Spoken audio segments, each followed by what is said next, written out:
Bab 1309. Di pesawat. Anak-anak semuanya tertidur.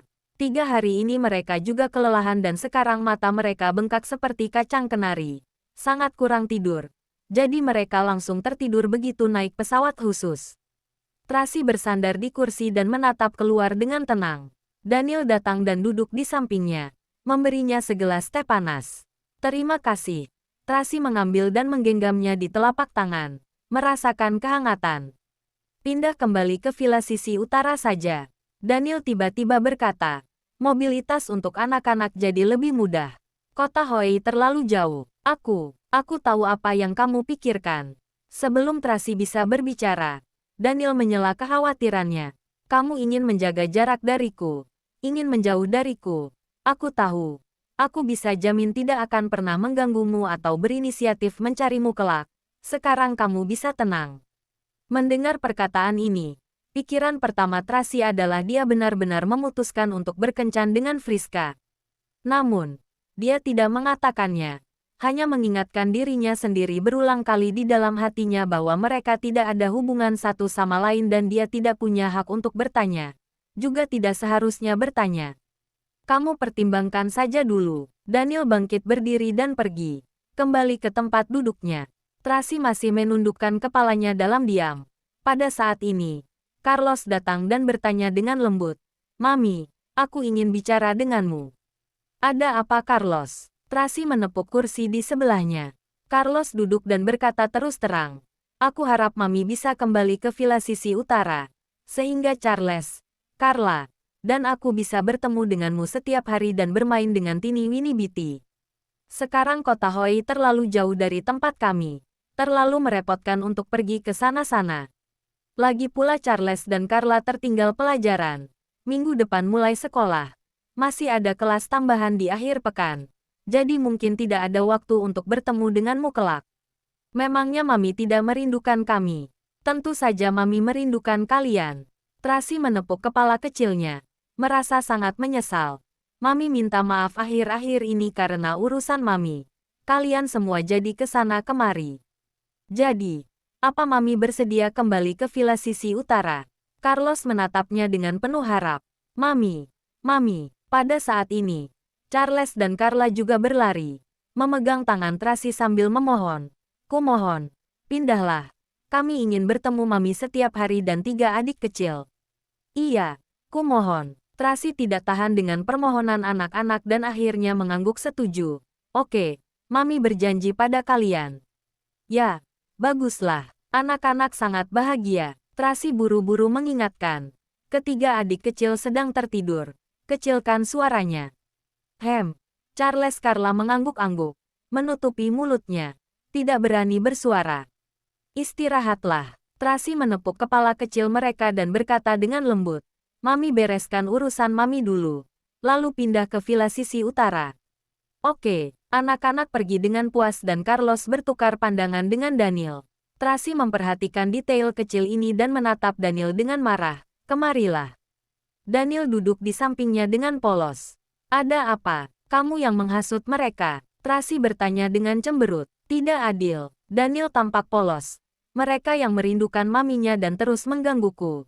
Jadi aku bilang Mami lebih mendengarkan perkataan mereka dan menyuruh mereka sendiri saja yang bicara denganmu. Apakah perkataanmu tadi bisa dipercaya? Tracy bertanya. Perkataan apa? Daniel bertanya balik. Lalu dia tampak tiba-tiba menyadari.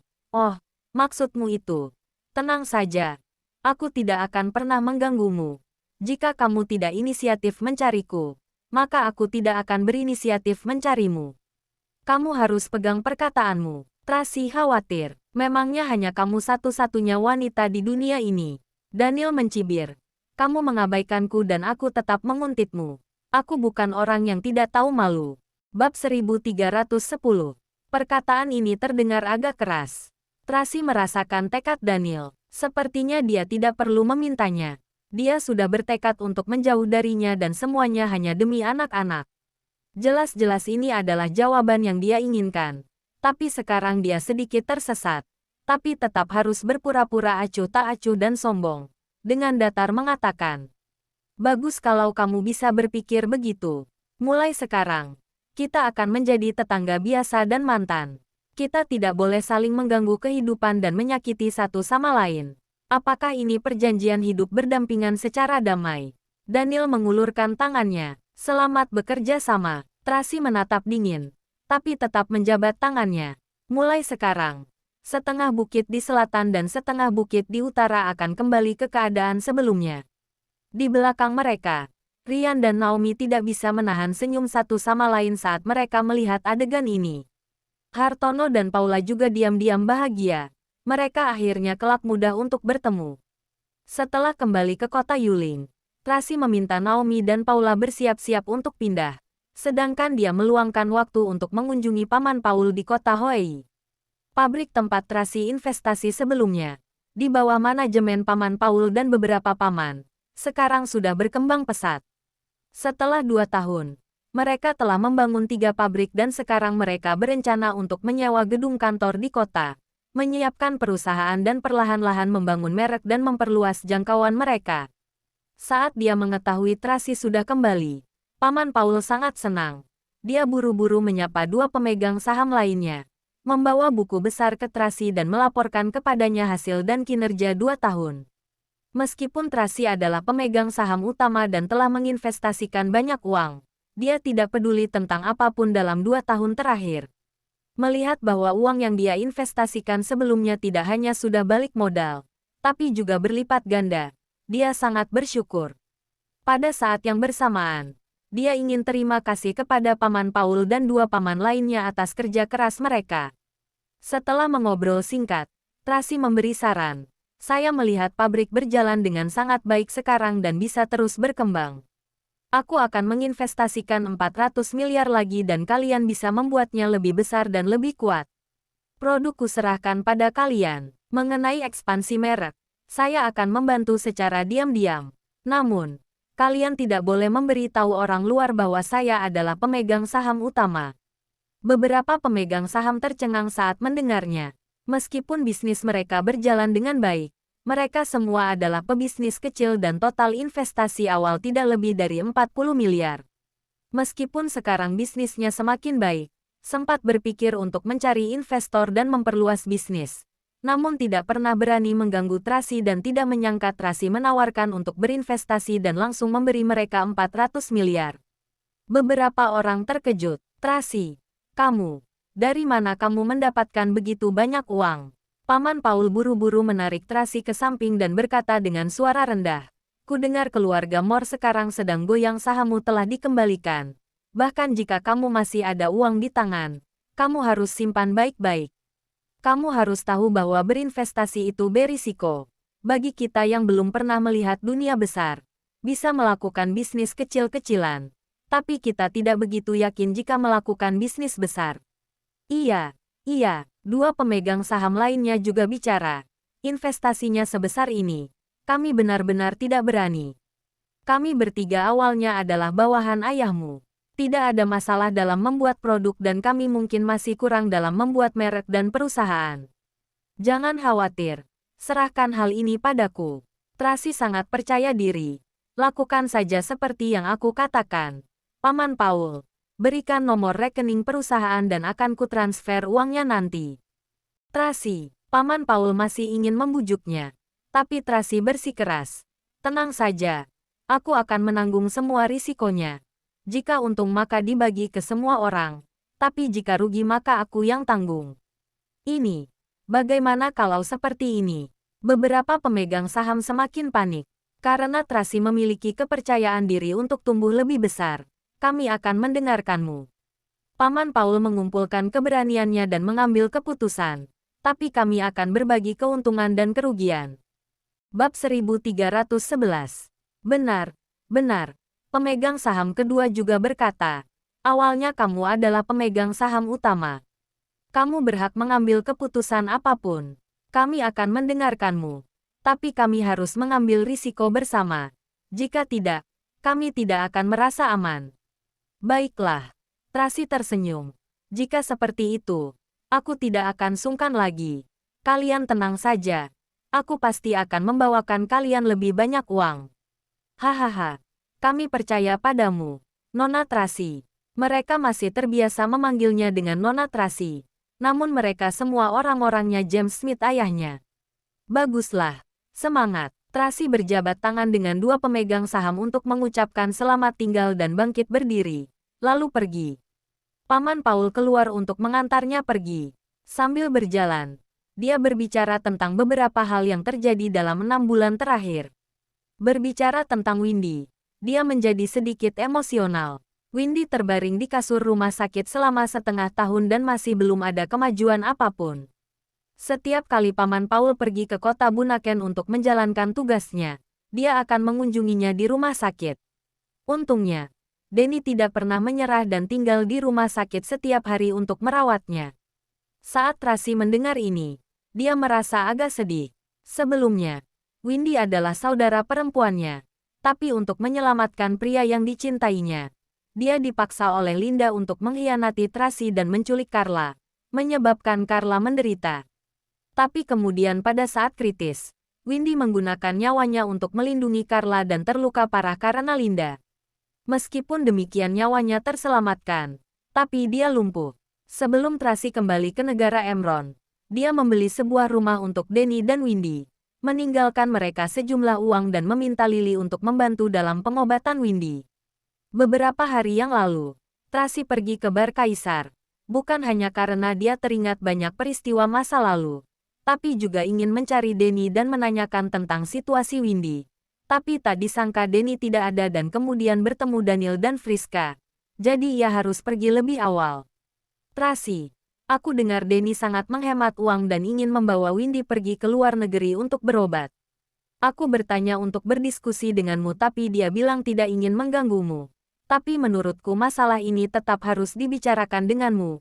Jadi, Paman Paul mengatakan situasi ini dengan ragu-ragu. Aku tahu. Tracy mengangguk. Akan kuatur. Terima kasih Paman Paul. Sama-sama. Paman Paul menghela nafas. Kali ini kamu kurusan. Raut wajahmu tidak sesehat sebelumnya. Jaga kesehatanmu. Tracy tersenyum kecil. Aku baik-baik saja. Jangan khawatir. Aku pergi dulu. Sampai jumpa lagi. Oke. Jika ada masalah, kamu bisa memberitahuku kapan saja. Setelah meninggalkan pabrik, Tracy menelepon Lily dan bertanya tentang situasi Windy. Lily menjawab bahwa sekarang Windy benar-benar tidak ada kemajuan. Bagaimanapun butuh waktu lebih dari 2 bulan. Jika tidak ada keajaiban, biasanya sulit melihat hasilnya. Danny khawatir dan kacau. Dia bertanya tentang cara pengobatan di mana-mana dan mengetahui bahwa ada rumah sakit di negara Maple dengan banyak kasus yang disembuhkan. Jadi dia ingin membawa Windy untuk mencobanya. Sebenarnya, Lily sudah memberitahunya bahwa kasus itu adalah penyakit dengan probabilitas kecil. Tapi dia masih ingin mencoba peruntungannya. Setelah Tracy mendengar ini, dia meminta Lily untuk bantu menghubungi rumah sakit agar mengetahui situasi spesifiknya. Jika ada harapan, dia akan mengaturnya. Lily bilang sebenarnya dia sudah mencari tahu, tapi pihak lain tidak bisa memberikan jawaban yang jelas. Hanya bilang harus melihat pasien dan pemeriksaan klinis, baru bisa mengetahuinya. Tracy menjawab, kalau begitu undang dokter terkait untuk memeriksanya dan aku yang akan membayar tagihannya. Lily agak galau saat mendengarnya. Sebenarnya, dulu aku pernah mengundangnya. Tapi dokter itu sulit untuk dipanggil. Beri aku informasinya dan aku yang akan menghubunginya. Tracy tidak ingin menyusahkan Lily. Anda tidak perlu menghubunginya sendiri. Akan ku coba lagi. Lily berkata, aku akan memberimu jawaban besok. Terima kasih. Setelah menutup telepon, Tracy menghela napas dengan emosi. Sungguh merepotkan, jika tidak ada orang di samping. Lily berasal dari keluarga Wollens. Aku menyusahkannya setiap saat. Sebenarnya cukup merepotkan. Bab 1312. Anggap saja secara pribadi meminta bantuannya. Lalu beri dia imbalan. Kata Naomi, Lily memiliki banyak rumah sakit swasta dan merupakan dokter pribadi keluarga Wollens. Jadi dia tidak kekurangan uang. Tracy memikirkannya dan berkata, aku kenal dia. Jika dia bisa melakukannya, dia pasti sudah melakukannya sejak awal. Tidak perlu aku sendiri yang tidak memintanya. Mungkin dokter ini benar-benar sangat sulit untuk diundang. Periksalah masalahnya. Kita yang maju. Baiklah, Naomi segera meminta orang untuk memeriksa. Nona Tracy, sekarang kemana? Tanya Cecil yang sedang mengemudi. Pulang saja dulu. Tracy melihat jam tangan. Sudah jam 4 sore lebih. Bagaimana dengan pindahan? Paula dan Anne sudah membawa anak-anak kembali ke kota Bunaken. Semua barang di villa telah dipindahkan. Hanya tersisa bunga dan ikan mas, kata Cecil. Kita kembali ke villa dulu. Tracy ingin kembali dan mengambil foto-foto yang membawa banyak kenangan indahnya. Baiklah, kembali ke villa putih di kota Hoi. Menyaksikan orang-orang pergi ke rumah kosong. Mau tak mau merasa sedikit sunyi. Hari ini mendung dan tidak ada matahari. Tapi pohon ginkgo di pintu masih indah. Daun ginkgo jatuh ke tanah. Beberapa jatuh ke kolam ikan kecil dan menjadi perebutan ikan. Naomi benar-benar cemas. Naomi turun mobil dan bercanda. Kurasa dia buru-buru ingin pulang dan menemui Hartono. Dia membawa anak-anak pergi begitu cepat dan tidak menunggu kita. Hahaha. Mereka berdua saling memiliki sungguh indahnya. Cecil tertawa. Carilah sesuatu dan bawa pergi ikan mas ini. Tracy tidak ingin ikan mas kecil tinggal di sini dan mati dengan menyedihkan setelah dia pindah. Baik, akan segera aku carikan. Cecil pergi mencari tangki ikan. Naomi juga memeriksa apa lagi yang lupa dibawa dan bertanya. Nona Tracy, apa Anda ingin membawa bunga dan tanaman ini? Bunga dan tanaman tidak perlu dibawa. Tinggalkan saja. Tracy masuk ke rumah dan menemukan bahwa foto-fotonya hilang. Paula mungkin tahu bahwa foto-foto ini sangat berharga baginya. Jadi dia mengambilnya lebih awal dan membawanya pergi. Dia memeriksa setiap kamar dan tidak menemukan ada yang tertinggal. Jadi dia kembali ke kota Bunaken bersama Naomi dan Cecil. Cecil menemukan tangki ikan besar, mengemas semua ikan mas kecil dan bersiap untuk membawanya kembali ke villa sisi utara. Pada saat ini, matahari terbenam dan Rolls-Royce Phantom perlahan-lahan melaju menuju rumah. Pepohonan di kedua sisi jalan bergoyang, seolah-olah mereka juga melihat mereka pergi. Tracy melihat pemandangan jalan di sisi jalan dan diam-diam berencana di hatinya. Di hari-hari mendatang, dia harus mendapatkan kembali kekuatannya dan bisnis yang menjadi miliknya. Tidak peduli apa yang terjadi kelak, dia harus memiliki kemampuan untuk melindungi anak-anaknya dan kepercayaan diri untuk hidup kembali. Namun, selanjutnya, dia harus menyesal dengan proyek stadion. Tuan Daniel, Tuan Besar Louis menelepon 3 kali sehari, mendesakmu untuk menangani proyek stadion. Daniel sedang meninjau setumpuk dokumen di kantor grup Wollens dan Ryan masuk untuk melapor dengan hati-hati. Daniel terus menandatangani tanpa mengangkat kelopak matanya. Ryan tidak berani berkata-kata lagi dan berdiri di samping dalam diam. Pada saat ini, Winnie buru-buru datang untuk melaporkan. Tuan Daniel, ada VIP datang berkunjung. Ini hari pertamaku kerja, Daniel berkata dengan dingin. Aku tidak akan bertemu tanpa janji. Ini Tuan Besar Louis dari negara Frown. Winnie berkata dengan lemah. Sudah menunggu di lobi di lantai bawah kantor. Lalu resepsionis langsung menuju kantor manajer. Jadi saya. Orang ini, Daniel mengerutkan kening. Dulu semua orang bilang keluarga Louis cinta damai, ramah, dan santai. Tapi sekarang tampaknya itu semua palsu. Semuanya menunggu jawaban di bawah. Winnie bertanya dengan hati-hati. Apakah Anda ingin dia naik? Suruh dia naik. Daniel memberi isyarat dan melanjutkan penandatanganan. Baik, Winnie segera pergi mengundangnya naik. Apakah aku perlu pergi juga? Ryan mengamati wajah Daniel. Menurut etiket, Tuan Besar Louis sendiri datang ke perusahaan. Bahkan jika Daniel tidak pergi, dia harus pergi untuk menyambutnya. Bab 1313. Setelah Daniel selesai menandatangani, dia menjawab perlahan, pergilah. Baik, Ryan bergegas menyambutnya. Pada saat ini, Thomas datang dan berkata dengan penuh semangat, Nona Tracy telah pindah kembali ke villa sisi utara. Paula datang lebih dulu dengan ketiga anak, masih sibuk. Nona Tracy juga sedang dalam perjalanan. Mendengar berita ini, alis Daniel terentang dan nada suaranya menjadi lembut. Anak-anak bilang, mereka akan tinggal di sana malam ini. Minta Hartono untuk membawa mereka ke sana. Iya, aku sudah memberitahu Hartono. Melihat wajah bahagia Daniel, Thomas juga menjadi senang. Apakah Anda ingin pulang lebih awal malam ini untuk menemani Nona Tracy? Tidak perlu. Wajah Daniel berubah menjadi muram. Sudah setuju untuk tidak memulai mencarinya. Lalu, pergi dan lihatlah. Daniel berkata. Rumah itu kosong selama beberapa bulan dan entah ada ular, cacing, tikus dan semut yang memasuki villa dan mungkin ada beberapa binatang buas. Ada beberapa wanita di villa sisi utara. Mereka paling takut dengan binatang-binatang itu. Kamu bawa orang untuk membantu menanganinya dan kemudian lihat apa ada sesuatu yang membutuhkan bantuan. Baik, aku akan segera pergi. Thomas segera pergi melaksanakannya. Pada saat ini, Ryan memimpin Tuan Besar Louis dan rombongannya masuk dan Tuan Besar Louis menyambutnya dengan hangat dari kejauhan. Daniel, sangat sulit untuk bertemu denganmu. Tuan Besar Louis datang ke kota Bunaken, tapi kenapa tidak memberi kabar sebelumnya? Akan kujemput di bandara. Daniel meletakkan pena di tangannya dan bangkit berdiri untuk menyapa.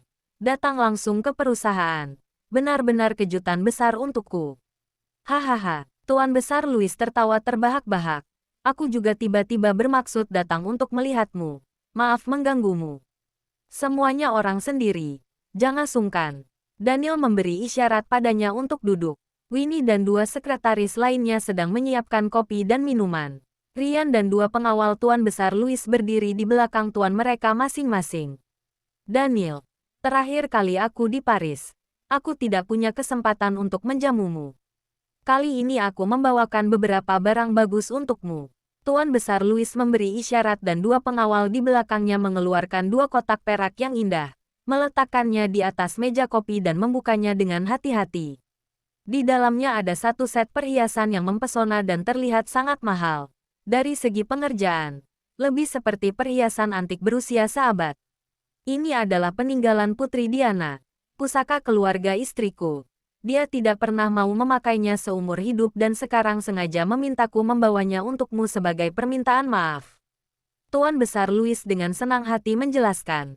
Perhiasan ini dilelang dengan harga setinggi langit yaitu 1,2 triliun pada 20 tahun yang lalu dan sekarang bahkan lebih tinggi. Yang lebih langka lagi adalah ia memiliki legenda yang indah. Dikabarkan bahwa orang yang memakai set perhiasan ini akan memiliki kehidupan cinta yang indah. 1,2 triliun juga adalah harga yang selangit. Daniel melirik set perhiasan dan berkata dengan datar. Aku seorang pria dewasa. Tidak tertarik dengan benda ini. Tuan Besar Louis sia-sia memberikannya padaku. Kamu bisa memberikannya pada calon istrimu. Tuan Besar Louis berkata sambil tersenyum. Kamu juga bisa memberikannya pada anak perempuanmu. Ia pasti akan menyukainya. Benar juga. Daniel mengangguk kecil. Terima kasih kalau begitu. Semuanya orang sendiri. Jangan sungkan. Tuan Besar Louis sangat gembira saat melihatnya menerima hadiah. Daniel, kali ini aku datang. Pada saat ini, Winnie membawa kopi dan teh. Tuan Besar Louis tidak punya pilihan lain selain menahan diri. Kopi di sini mungkin tidak sewangi milikmu. Daniel berkata dengan sopan. Anda bisa mencobanya. Jika tidak suka, aku akan mengajak Anda minum alkohol. Hahaha, Daniel, kamu benar-benar tahu cara bercanda. Tuan Besar Louis menyesap kopinya dan melirik orang-orang di sekitarnya. Daniel tahu apa yang dia maksud dan memberi isyarat. Winnie segera melangkah mundur bersama sekretaris. Jangan lupa like, komen, and subscribe ya. Terima kasih. Tunggu terus kelanjutannya.